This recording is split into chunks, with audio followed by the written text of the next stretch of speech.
Alright guys, welcome back to VALORANT News. Lots of drama in the last 24 hours over the Tier 2 scene as it presently stands. Many different players giving their perspective on why the Tier 2 scene is so broken and what needs to change going forwards. Leo Farrier from Riot then responds, but uses interesting terminology, it must be said, to describe the team that won Ascension, and the guard don't seem so happy about it. Very much enjoyed to hear your thoughts in the comments below. Hit the like button if you enjoy. Subscribe if you're new as always, I'd greatly appreciate it. The numbers I mentioned actually yesterday were pretty damn true, because I think I mentioned like a $30 million-ish sales figure and how that trickles down to the teams. This year, of course, is franchising. It's slightly different, but still, so you would imagine that this collection is going to pretty much bosh that $32 million zone out of the water. So I think it's available over the coming days on this one. Did also want to mention for you guys the Red Bull Ready Check, or whatever this tournament was called, this AIM Labs tourney. So, of course, ShahZaM was there, dapr was there, Zellsis was there, and in the end, ShahZaM, I think, did pretty well, and he was getting a bit of practice in,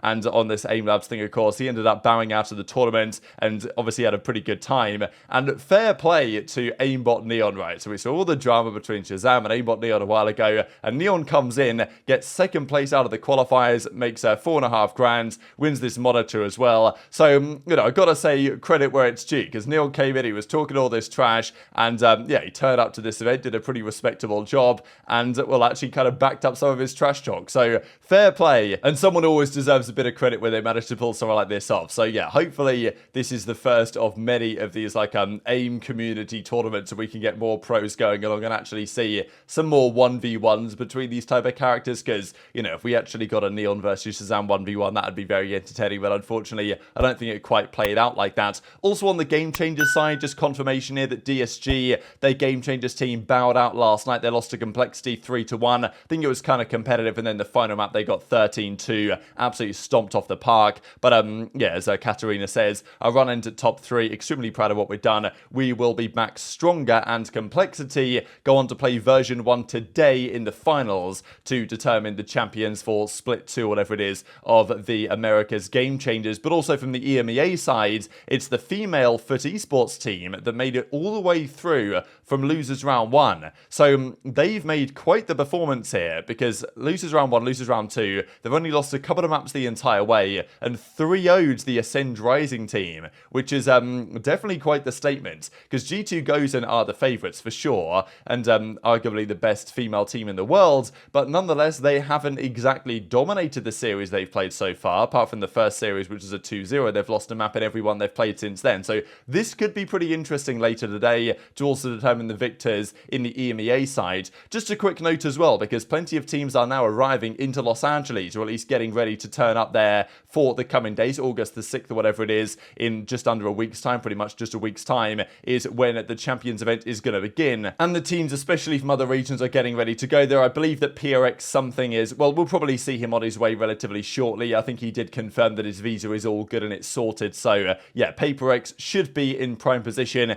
And I think the bookies are saying that, yes, Fnatic are the clear favourites. But outside of that, people are looking at PaperX, they're looking at Evil Geniuses, and then a few others as potential other favourites. But yeah, PaperX are potentially going to be the closest challenger, because if they don't perform as, you know, didn't have something at Masters, right, if they do have something, which I think that they do, they might be the team that can actually take down this unbelievable Fnatic team right now. And also Mini mentions some of the players he was looking at. So while he was flying out there, he was like, look, AMA, and I'll answer a few questions. This was quite an interesting one, because we believe that before they got, was it Leo and Chronicle, they were looking at 2 other players, and Hoodie was one of them, who's now gone to Giants, and another one was Cloud, who's also on Giants right now, and is considered by some to kind of like be the future in some respect. And as Mini says, there's a lot that we considered as players. Cloud was in very high consideration for me the last off-season. So before they got the current dominant Fnatic team they have, with Leo, Chronicle, etc.,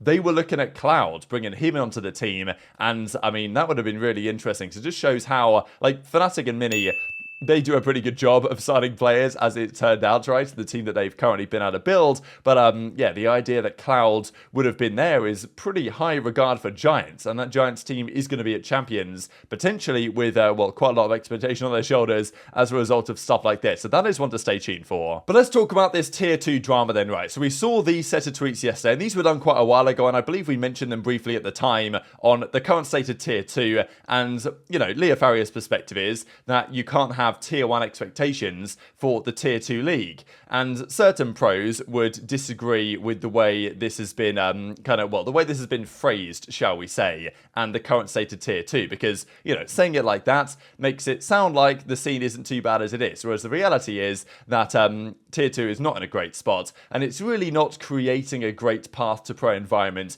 If you want the next level of players to arrive, the next TenZs and all these guys, you need the Tier 2 scene to be functional, and ideally, the Tier 2 scene will actually even start from the ranked mode itself, let's say Premier or something, when the best players would be able to make it through somehow into the Tier 2 ecosystem, and then actually be organizations to help build those players up, and then they can qualify for Tier 1. But right now, it's not really like that, right? Especially because many players that are down there in Tier 2 and even in Tier 1 are not even getting paid for half of the year, because their organization just dips out for 6 months because there's no tournaments. So they just have to just sit there and wait and hope to get picked up again in 6 months' time. It's not great. So Nismo said, wow, all this money going to Champions Prize, but we're not to the Tier 2 scene.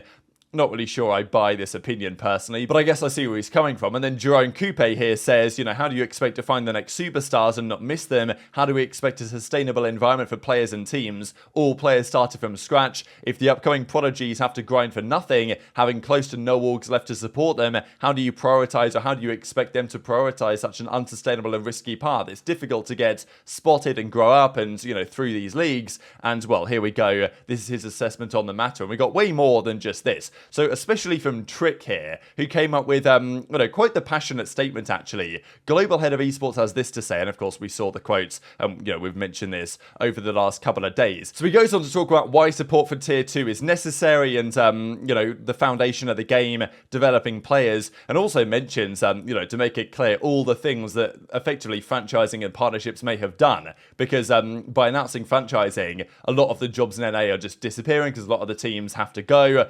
Obviously, some make the cut, the rest just disappear, and many of the organizations in Challengers thought it was going to be some well-funded, Riot-funded system, but as it turned out, it wasn't so clear that there was actually return for organizations there, little to nothing in Challengers as far as financial incentives go. You then schedule the season to have a 6-month break, knowingly killing all of the developing teams forcefully at your own hand. And this is quite a good point in a way, like the way the season is designed, with this massive break effectively in the Challenger side especially, it's pretty like you could have predicted how this is going to go. The teams are going to drop their players, and all the teams that are making progress have now, they're unlucky, got no salary anymore. And if you want to stay together, fine, but really you're going to try and do everything you can to get picked up by a Tier 1 team. Now look, does Tier 2 command an incredible amount of viewership and interest by the scene? No, but I think it does, command more than certainly Tier 2 situations in other esports for sure. And a lot of big organizations have been involved in Tier 2.